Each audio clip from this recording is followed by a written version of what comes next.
The man with oil-stained hands, early morning sun poured gently over Silicon Valley.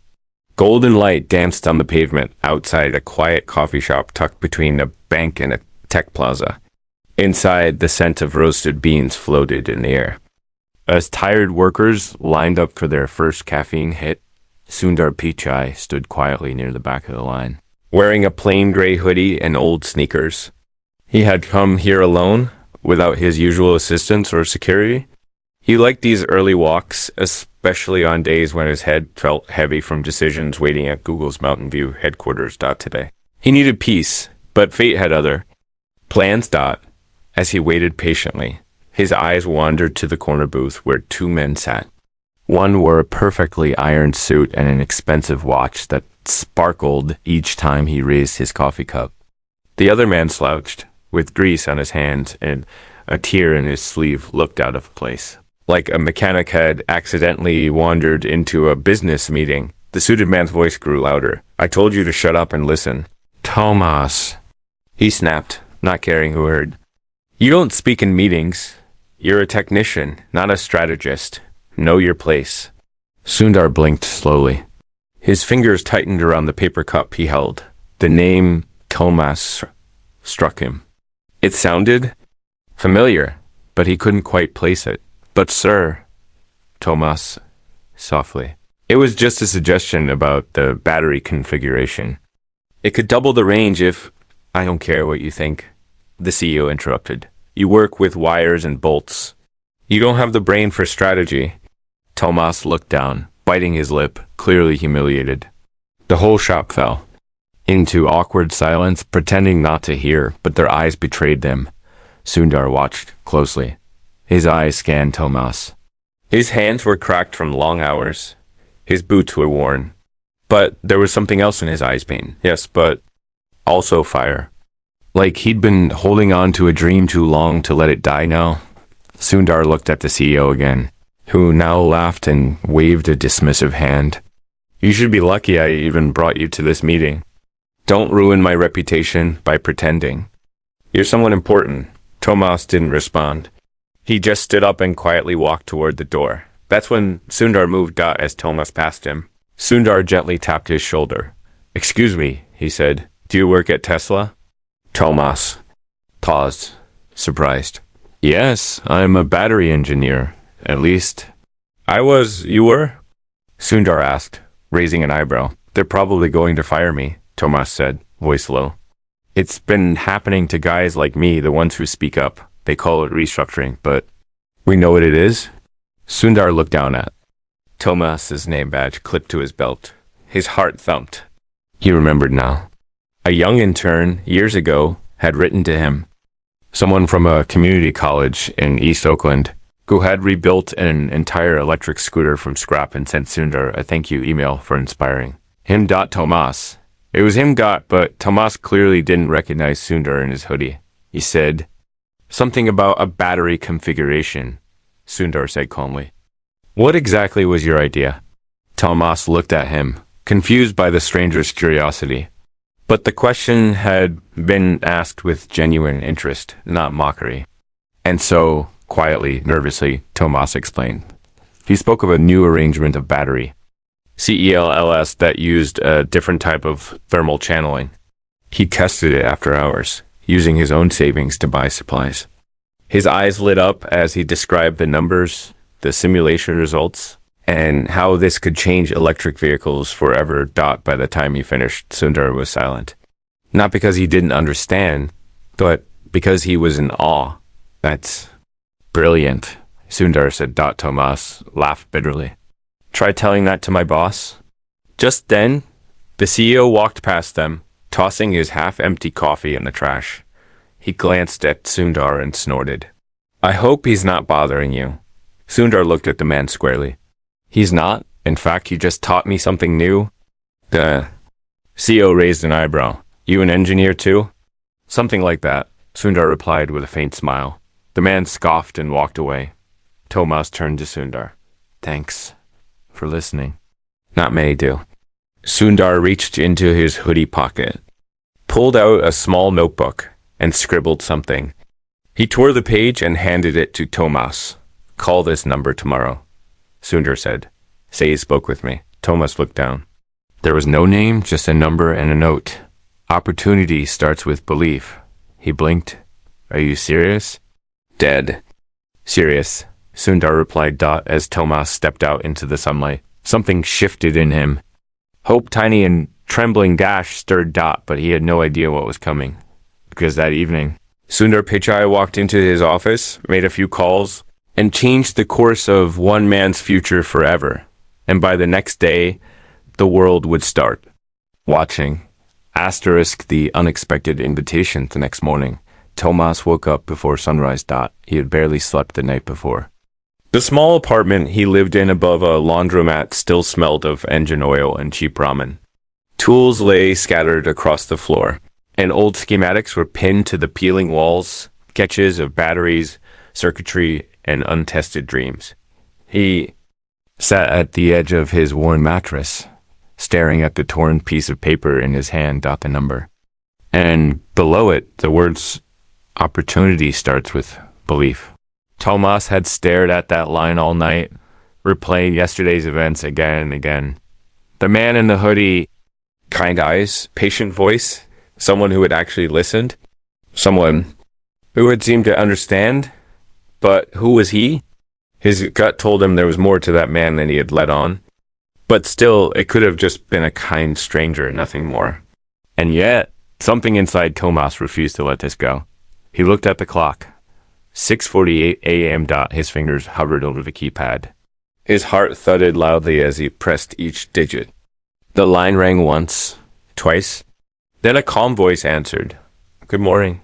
Sundar's office. Tomas froze. Did he hear that right?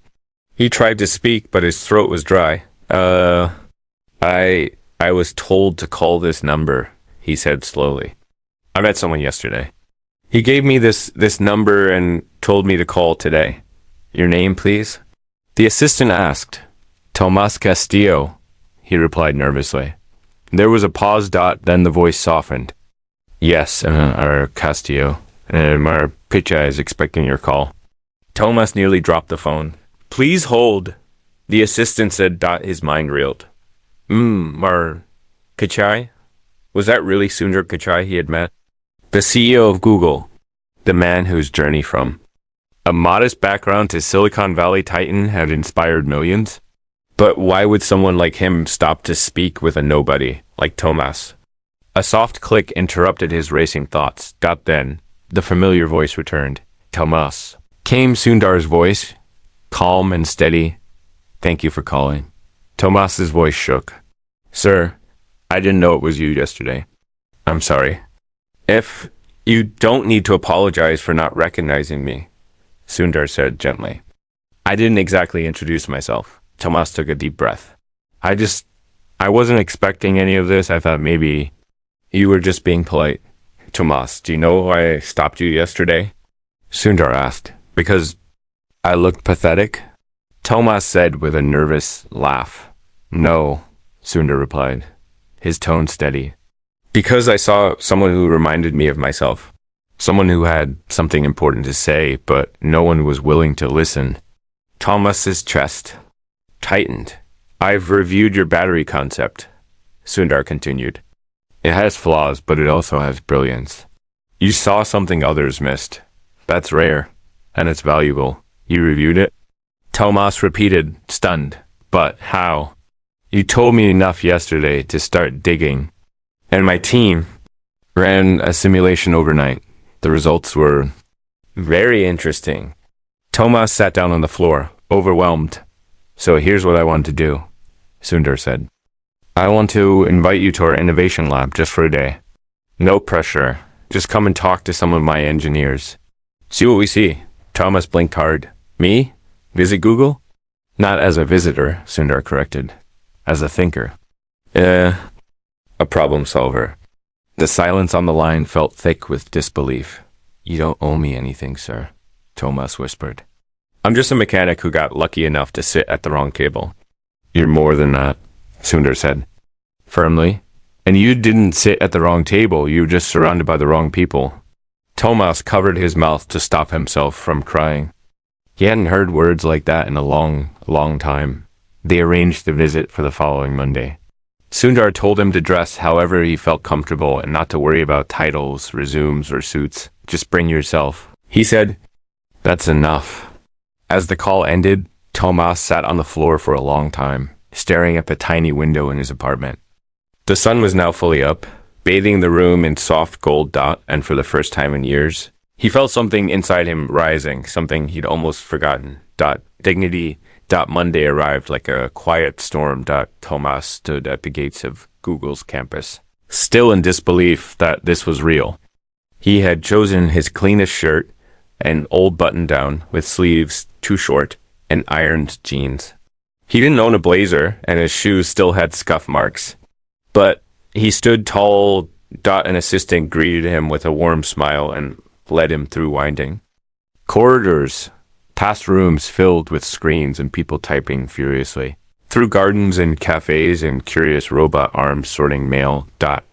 Finally, they reached a glass room that overlooked a garden courtyard. They're waiting inside. The assistant said. Tomas nodded, wiped his sweaty palms on his jeans, and pushed the door open. Inside sat 4 engineers, one woman with bright eyes, and a half-eaten protein bar. 2 men who looked young enough to still be in college, and one older man with glasses perched low on his nose. They smiled and welcomed him. Sundar wasn't there.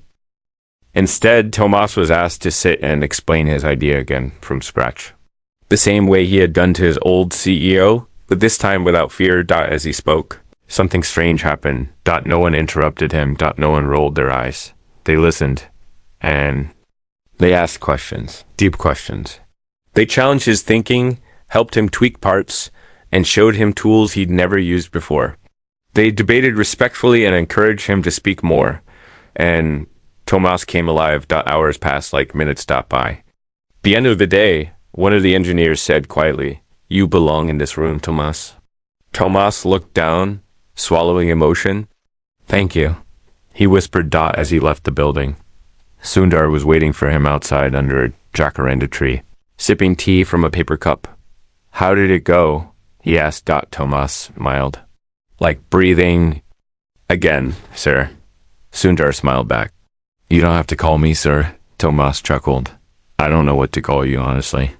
"Friend," Sundar said. Tomas looked at him, his throat tight.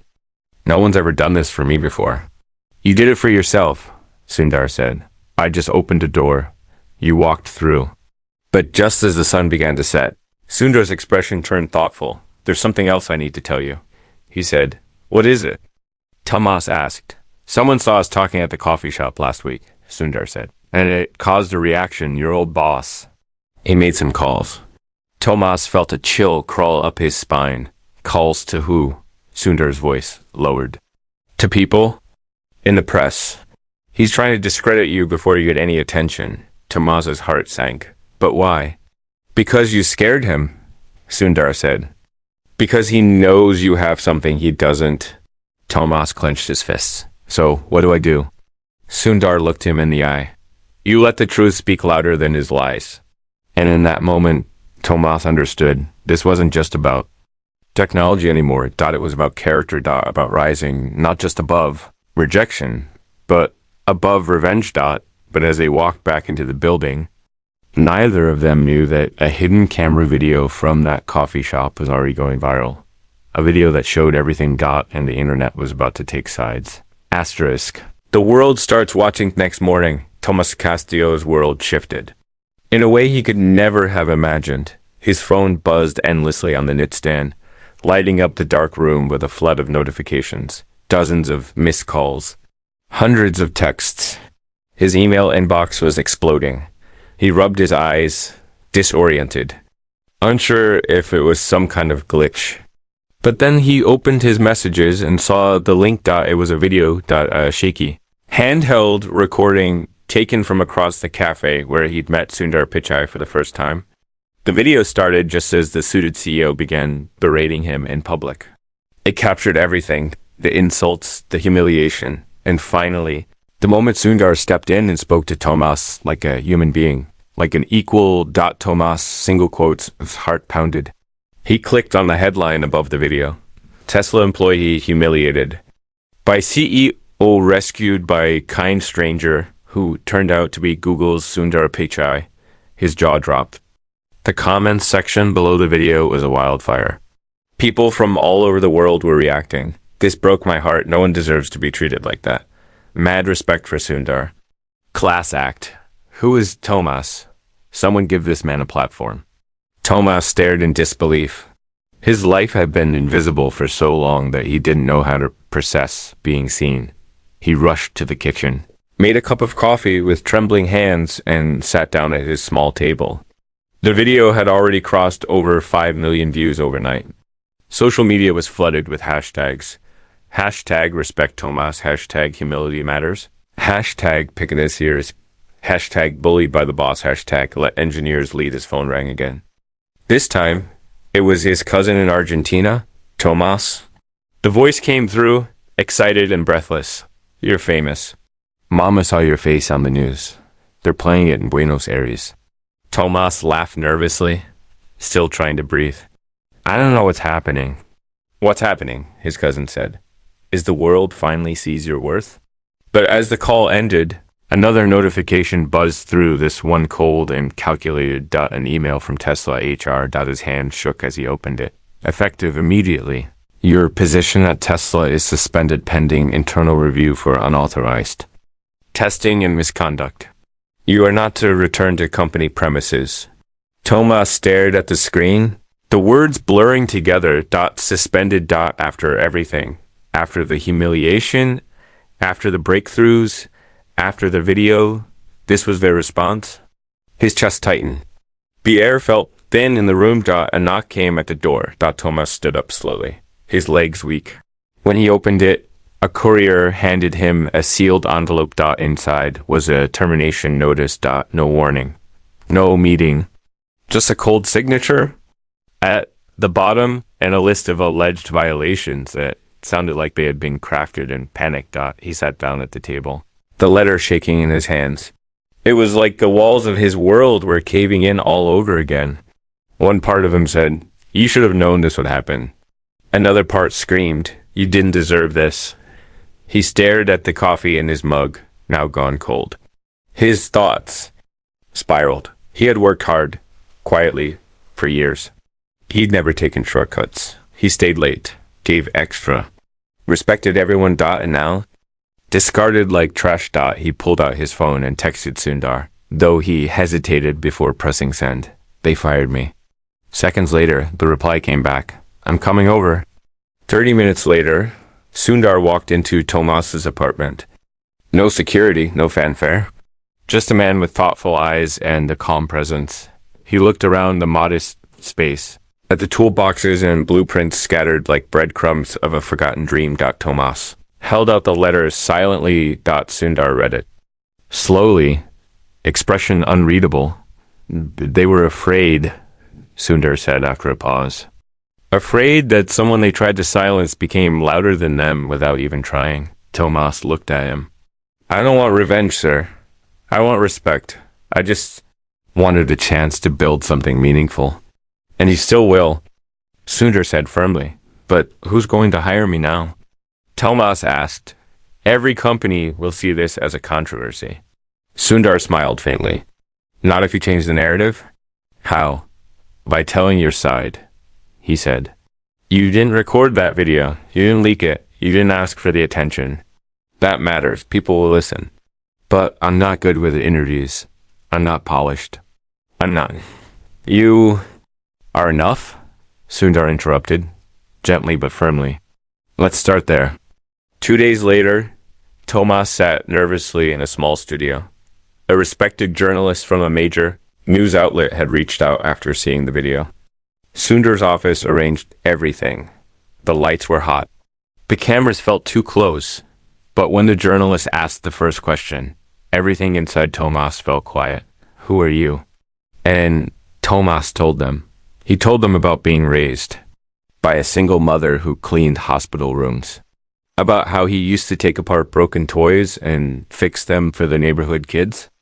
About how he had studied at a community college, then spent years applying to engineering firms only to be told again and again that his resume wasn't strong enough, but he never gave up. He got into Tesla after fixing a faulty company car by accident when it broke down near his apartment. He taught himself everything. Every night after work, he'd experiment with new battery designs in his garage. He never asked for credit. He just wanted to build something better. When asked about the CEO, Tomas didn't speak with bitterness. I don't think he's evil, he said. I think he's scared. Scared that someone without a title or pedigree could challenge the way things have always been done. The journalist leaned forward. And what do you want now? Tomas looked into the camera. I want to keep building. He said, I want to show kids who look like me that you don't need permission to be brilliant. The interview aired that night, and within hours, the internet exploded again. Offers poured in. Innovation labs, clean energy startups, even major universities wanted to collaborate. Some wanted him to speak. Others wanted to hire him. A few just wanted to thank him, but one invitation stood out above the rest. A private message from a Tesla. Board member, we owe you an apology. Please allow us a chance to make this right. Tomas didn't respond immediately. He closed his laptop and went for a walk. The streets felt different now. People smiled at him. One young woman stopped him and said, my little brother saw your interview. He said you gave him hope. Tomas smiled. Tell him he gave me hope too. That night, Sundar invited Tomas to a rooftop dinner at a quiet location overlooking the bay. They sat side by side, plates untouched, watching the city lights blink in the distance. How are you holding up? Sundar asked. Still catching my breath, Tomas admitted. It's a lot. You deserve every moment, Sundar said. Tomas turned to him, thoughtful. Why did you help me, really? Sundar looked out over the water. Because someone once gave me a chance when I didn't have a voice, and now I try to do the same. He turned back to Tomas, and because I saw a man with oil-stained hands and fire in his heart. I saw someone who hadn't given up on the world, even though the world tried to break him. Tomas looked down at his hands. They were still stained even now, but they no longer looked like signs of struggle.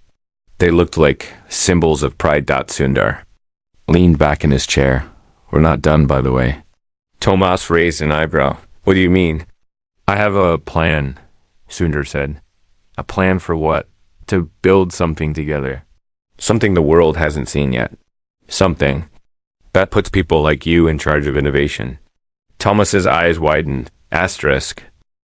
A think tank, Sundar explained. An incubator for voices that have been ignored.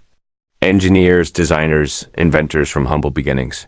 A place where ideas are judged by their merit, not their resume. Tomas swallowed hard. You want me to lead that? Not alone, Sundar said. But yes, with me. And just like that, everything changed again. But neither of them knew that the CEO who had fired Tomas was now under investigation because someone had leaked a recording from the Tesla boardroom, proof that Tomas had been fired not for misconduct, but to protect a bruised ego. The fallout was coming, and Tomas was no longer standing alone. Asterisk the storm and the sum of 3 days after the rooftop conversation with Sundar.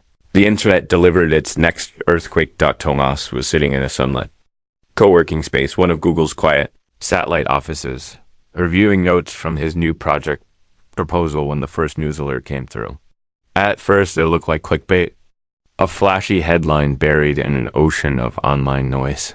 Exclusive audio reveals Tesla CEO fired engineer to silence innovation. He tapped the notification. The article loaded slowly, almost mocking his rising pulse. When the page finally appeared, a grainy image of his former boss stared back at him, jaw clenched mid-sentence, mouth caught in a moment of arrogance. Beneath it, embedded in bold, we can't let a garage mechanic outshine us. Get rid of him quietly. The leaked audio was clear. Undeniable. It was the boardroom conversation that sealed Tomas's fate just days ago. The voice was unmistakable, smug, irritated and cold.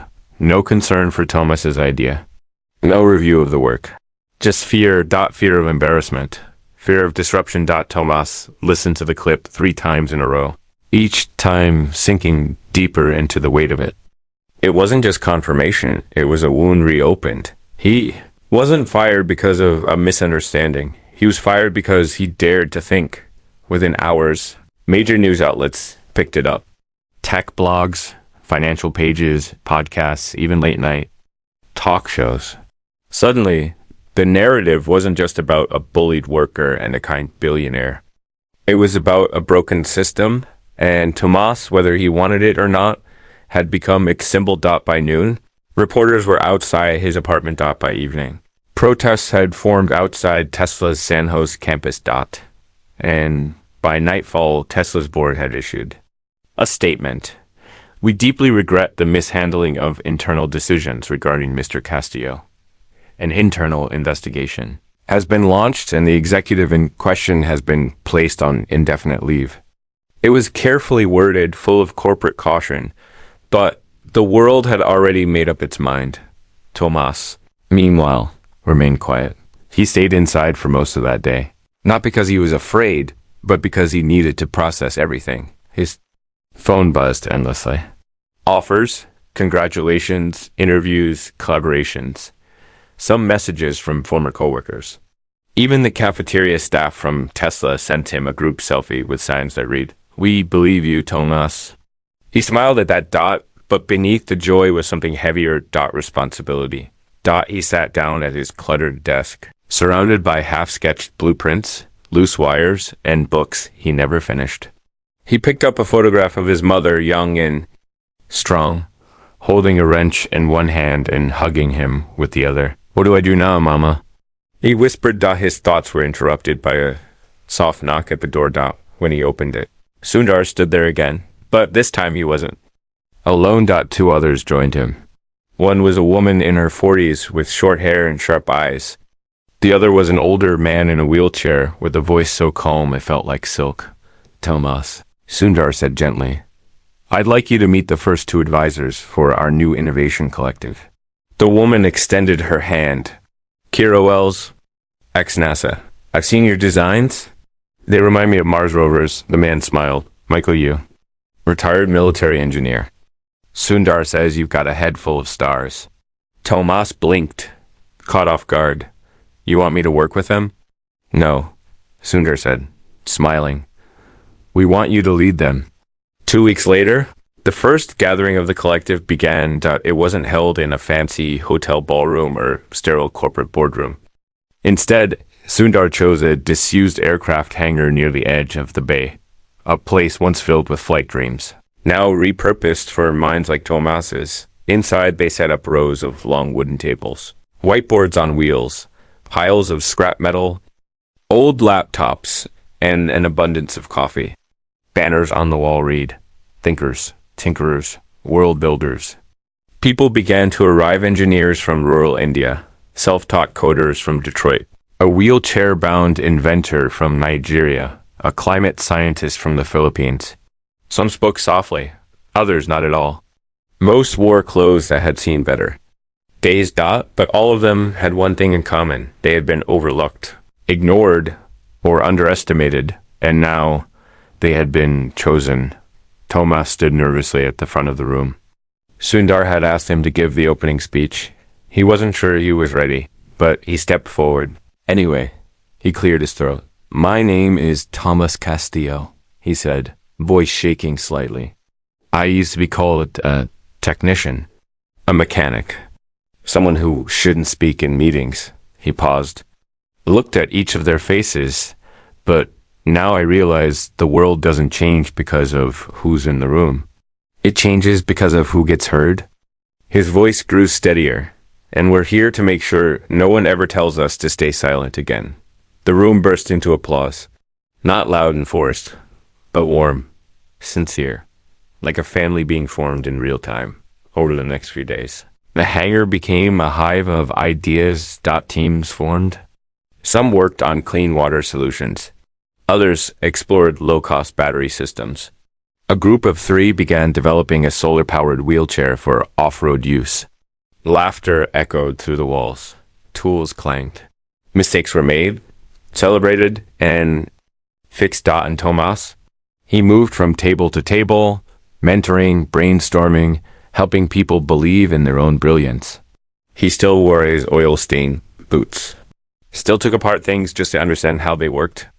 But now people came to him not to shut him down, but to lift him up. One evening, after a long brainstorming session, Kira pulled Tomas aside. "You're doing something rare," she said. "You're building an army of dreamers?" Tomas smiled. Maybe I'm just giving them the same thing Sundar gave me." Kira nodded. "Belief." But not everyone was cheering. In the background, the disgraced CEO, now suspended from Tesla, had hired a legal team. He claimed the audio was manipulated. He insisted that Tomas had violated protocols. He threatened to sue for defamation, and he had supporters, people who feared what Tomas represented. An underdog who didn't stay quiet. A worker who rose above rank. A mechanic who became a movement. Sundar called Tomas into his office. "We may need to fight this legally," he said. "Are you ready?" Tomas took a long breath.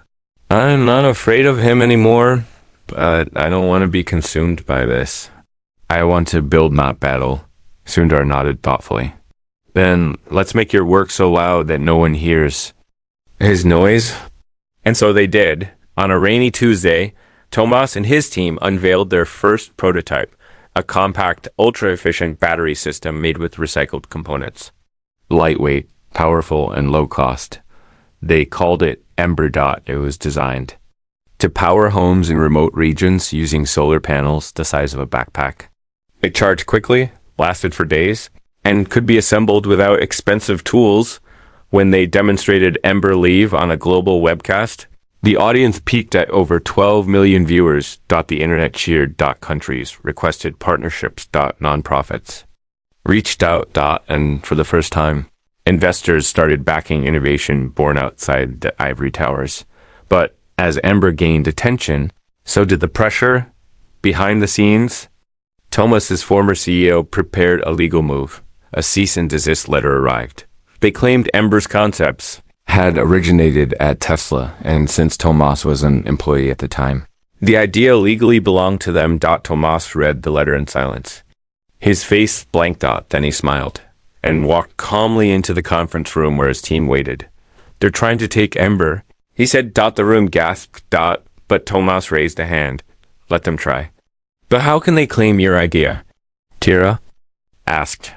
"Because they don't understand what Ember really is," Tomas replied. "Then what is it?" Michael asked. Tomas looked around. "Ember isn't just tech. It's resilience. It's everyone in this room. Every overlooked soul who built something in the dark. They may try to claim a blueprint, but they can't steal a fire that was lit by truth." The room fell silent. And then erupted into applause. But in the shadows, the legal storm was brewing. Tomas had one chance to end it once and for all, and it would involve going back to the same room where he was once humiliated. The Tesla board had called for a private meeting. They wanted to settle quietly, but Tomas had something else in mind. Asterisk. Returned to the boardroom. It was early morning when Tomas stood in front of the mirror, adjusting the cuffs of his only dress shirt. It still didn't fit perfectly. The sleeves were slightly uneven, and one button was chipped, but it didn't matter. He wasn't dressing for approval this time. He wasn't trying to fit a role. He was walking in as who he truly was. The invite had come 3 days ago from Tesla's legal team. The company board requested a private meeting to discuss the rights and origin of the Ember prototype. They had offered polite words, neutral language, carefully constructed sentences that sounded more like a defense than an apology. But Tomas wasn't afraid anymore. He had his design notes, all dated and signed long before the day he was fired. He had schematics drawn on napkins, emails to himself with timestamps, even a private video diary where he had documented his work in case he ever needed to explain his ideas out loud. He also had the support of a growing global community. His story wasn't a secret anymore. The whole world was watching. And that gave him power, not the kind that comes from titles or bank accounts, but the kind that comes from truth. As he stepped outside, the air was cool, crisp. A gentle wind brushed his face, as if reminding him that everything was different. Now, He wasn't walking into the lion's den. He was walking into his moment. Tesla's headquarters looked the same: sleek walls, glass windows, echoing halls filled with fast-moving people who barely made eye contact.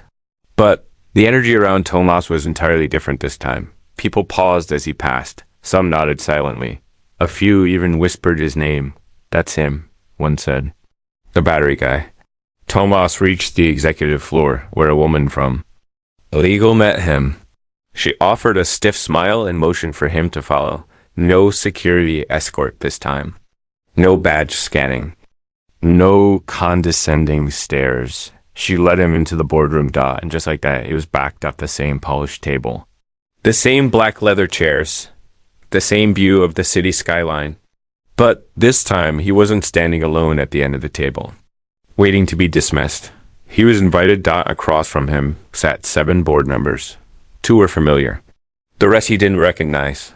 Beside them was Tesla's acting legal counsel, and at the far end of the table, his former boss. The man looked thinner, paler, more cautious than Tomas remembered. His confidence now had cracks in it, like porcelain that had been dropped and quickly glued back together. Double quotes, "Mr. Castillo," the chairwoman of the board began, folding her hands calmly. "Thank you for agreeing to meet with us today." Tomas gave a small nod. "Thank you for the invitation. We've reviewed the Ember prototype," she continued, "as well as the evidence you've submitted regarding its origin. And we want to resolve this without further damage to either party." Tomas raised an eyebrow. Damage or accountability? A quiet tension filled the room. The chairwoman cleared her throat and glanced at the man who had once humiliated Tomas in that very space. "Before we proceed," she said, "our former CEO would like to say a few words." Tomas leaned back in his chair. The man stood slowly, his hands folded in front of him. "Tomas," he began, his voice forced calm, "I want to acknowledge that I mishandled your contributions during your time here. I should have listened. I should have treated you with the respect you deserved." Tomas said nothing. "We've had time to reflect as a company," the man continued. "And while the decision to terminate your employment was based on what we believed were policy violations, at the time, we now recognize there may have been other factors at play." "You mean your ego?" Tomas said, not coldly, but with clarity. A few board members shifted uncomfortably. "I was wrong," the man said after a pause. "And I'm sorry." Tomas took a deep breath. The words were what he had once longed to hear, but they arrived too late to carry meaning. "Thank you," he said finally. "But I didn't come here for an apology. I came here for the truth." He stood up slowly, pulling a slim folder from his bag and sliding it across the table. "These are the original design documents for Ember. Every diagram, test result, and time-stamped note created and stored before I even shared the concept with anyone at Tesla." The board members opened the folder and scanned through the contents. "I built this because I believed in it," Tomas continued, "not to make money, not to win praise. I built it because I knew it could help people who had no access to energy. Families like mine, villages where my mother grew up." He looked each of them in the eye, and he tried to bury that. The room fell silent. No one spoke. No one moved. Tomas reached into his pocket and pulled out a small device. The Ember prototype. He placed it in the center of the table. "You wanted to claim this," he said softly, "but you didn't earn it." He turned to the chairwoman. "I don't want a payout. I don't want a settlement. I want ownership. I want full rights. And I want Tesla to publicly acknowledge that Ember does not and never did belong to you." The board members looked at one another. Finally, the chairwoman spoke. "Mr. Castillo, if you pursue this publicly, it could mean litigation. Months, maybe years. Then let it," Tomas said. "Because the people I serve can't wait, and neither can I." Outside, Sundar waited in a parked car. When Tomas emerged, his expression said everything. "How'd it go?" Sundar asked. "They know the truth," Tomas said. "And they know the world knows it too," Sundar smiled. "That's a good start." Tomas looked out the window as they drove away. The city stretched out before them, alive, chaotic, indifferent and beautiful all at once, I used to think. Power meant control, Tomas said quietly. But now I know it's about purpose, Sundar nodded. So, what's next for us? Tomas asked. A summit, Sundar replied. Global, 3 months from now. We're calling it Ember Rising.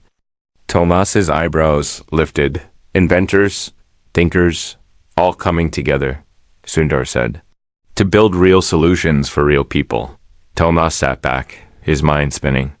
The boy from East Oakland, the mechanic no one believed in, now leading. A global summit. But as they drove further, Sundar's phone buzzed. He glanced at it and handed it to Tomas. It was a live stream. From a village in Kenya. A young girl stood beside a small house, holding a glowing lantern. Behind her. A solar panel smaller than a textbook powered her entire home. In the corner of the frame. A message appeared. First Ember unit delivered. Lighting up the night. Tomas stared at the screen. The light flickered softly in the darkness, and somewhere deep inside, he realized this wasn't just about vindication. It was about impact. But not everything was quiet. Far away. In a private office, the disgraced CEO stared at his laptop. A friend entered the room and said, "You're really going to do it?" The man nodded. Double quotes, if I can't bury him legally. Maybe I bury him personally. He turned the screen. A new headline appeared. Whispers from the past. Tomas Castillo's work questioned by former associate. The smear campaign had begun, and Tomas was about to face the most personal attack of all. Asterisk. The truth that couldn't be buried. Next few days were supposed to be celebratory. After Tomas's confrontation in the Tesla boardroom, news of his courage spread quickly. Social media lit up with admiration. Companies reached out for partnerships. And Ember's distribution began expanding into more countries. Children in rural India studied under its soft white glow. Families in Haiti cooked warm meals again. Even schools in underserved American towns started using the device during blackouts. But beneath the glow of success, shadows stirred. Early one morning, just as Tomas was getting ready for a virtual meeting with engineers in Ghana, a sharp knock echoed through his apartment. He opened the door to Kira, her laptop open in her arms, her expression grim. We have a problem, she said. She turned the screen toward him. At the top of a popular tech blog was a headline written to cause maximum damage. Exclusive. Ember creator once accused of data theft. Former associate claims. Tomas's eyes widened. What is this? The article was long and deliberately inflammatory. It centered on a man named Travis Brenner, an old college acquaintance Tomas barely remembered. He claimed that years ago, Tomas had borrowed design ideas during a joint school project and never credited him. This guy is reaching, Kira said. I checked. You weren't even in the same class most semesters. Tomas scanned the article, feeling a pit open in his chest. It wasn't the accusations themselves. They were weak and easily disproved. It was the timing, calculated, meant to cast doubt at the very moment Tomas's work was becoming a global symbol of change. He's not doing this alone, Tomas said quietly. You think the ex-CEO's behind it? Kira asked. Tomas didn't answer. He didn't need to because just minutes later, another article dropped. This one more vicious hinting that Tomas had exaggerated his upbringing. One reporter claimed his mother wasn't really a janitor, but a supervisor. Another said he might have fabricated the story of how he entered the engineering field. They're trying to kill your story, Kira said. Not the facts, your story.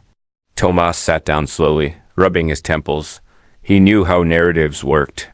Once doubt seeped in, it could poison even the purest truth. Do we fight it? She asked.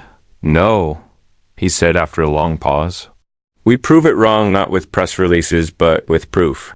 The next morning, Tomas posted a video to his social media account. No flashy edits. No background music.